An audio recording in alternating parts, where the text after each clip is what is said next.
As of August 2025, the DoorDash Dasher app does not have full native Android Auto support.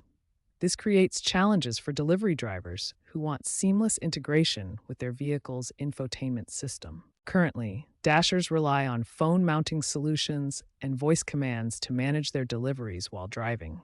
This requires physical phone mounts and manual interaction with the device. Google restricts Android Auto to specific app categories and enforces stringent safety standards. These requirements make full integration challenging for driver-facing delivery apps like the Dasher app. Third-party workarounds exist, such as screen mirroring apps like AA Mirror and Screen to Auto.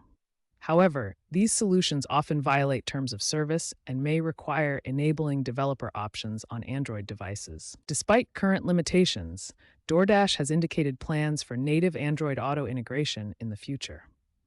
This would provide official support and eliminate the need for risky workarounds. While waiting for official Dasher app integration with Android Auto, drivers can use several workaround methods to improve their delivery experience. The most practical approach is using Android Auto for navigation with Google Maps or Waze while managing Dasher orders directly on your phone.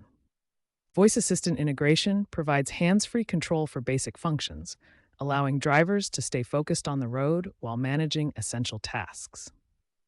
Looking ahead to 2025 and 2026, significant developments are expected in driver-focused Android Auto applications, driven by the massive $400 billion gig economy market.